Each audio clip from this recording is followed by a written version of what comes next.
So for those of you that are new here to Trinity, before the sermon, we have what's called a Worldview segment. And the reason we do a Worldview segment is because we believe as a church, we exist as a spiritual intersection where moral, cultural, social, and political issues collide with biblical truth. And two things that we want for our members. We want them, number one, to be informed, to know how to pray, so they could be empowered to act. Informed to pray, empowered to, to act. We kind of base this on a verse of scripture out of 1 Chronicles 12:32, where it says, the sons of Issachar understood the times in which they lived and they knew what they should do. So we're living in some crazy times. And we need to understand, to the best of our ability, what's happening so we can know how to pray, so we can be empowered to act. I want to talk about America's re-education camps. Now, in this Worldview segment, I want every Christian educator who's in public education, I want you to hear me loud and clear. I salute you. I believe in you. I pray for you. I consider you an ambassador for Christ in a hostile environment. You are an educational missionary. And we need God-fearing Christians in every field of life. We need you letting your light shine bright. And it's never been more challenging for those of you parents that have kids in public education. Now, I know we're somewhat sheltered here in Texas, particularly even in Lubbock, Texas. But we need to be in the driver's seat, and we need to be aware of what's happening not only locally, but nationally.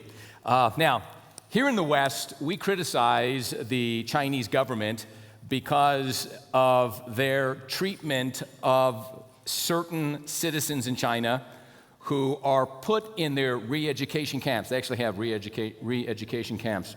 1 million Uyghurs, who are a sect of Muslims there in China, have gone to these re-education camps, and they're there to be, their brains are to be washed, their hearts are to be cleansed, they're to be strengthened in their righteousness, and they want to eliminate evil. Basically, brainwashing. Now, it's diabolical, it's inhumane, it's a form of abuse. We should all be disgusted by that. We got that. However, we have a milder version of that here in the United States in what we call education. It is such a hostile environment right now because it's all things against the Judeo-Christian worldview. Let me give you just one example. A community outside of Chicago, Evanston, their school district for first and second graders, they are taught in that school curriculums just like this one, such as, if you're white, it's bad. Being a Caucasian or whiteness is bad. They have posters hanging on the walls. Whiteness is a bad deal. They have a mock contract. This mock contract, if you want to commit to being white, this is what you're committing to: stolen land, stolen riches, special favors. It is a mockery against being white.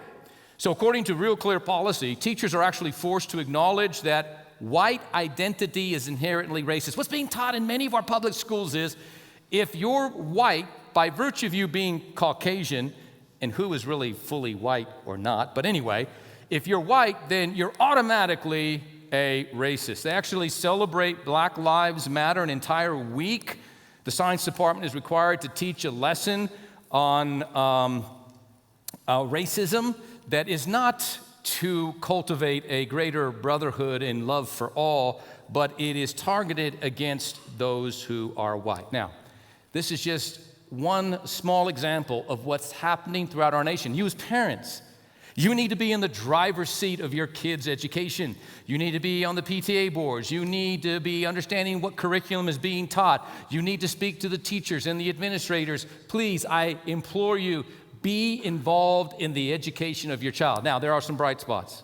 School choice is a mechanism which funds the education of the child rather than specific institutions and special interest groups and career educators. School choice is actually gathering steam across our country right now. States like Iowa, Nebraska, Florida, Arizona have moved in this direction.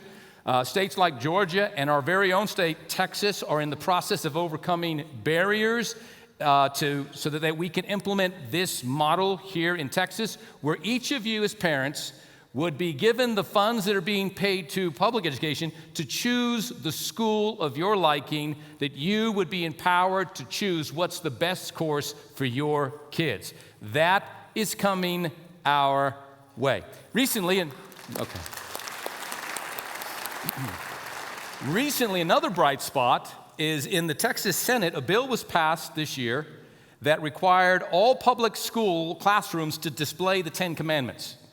Unfortunately, it got killed in one of the sessions, but at least we're aware in Texas, we're talking about it, and we are moving in the right direction, not to shove Christianity down the throats of individuals, but to give a proper balance so that people can choose right from wrong, good from evil. Right now, it's all one-sided. So please keep that in your prayers, and also do what you can do to be involved in helping to influence change.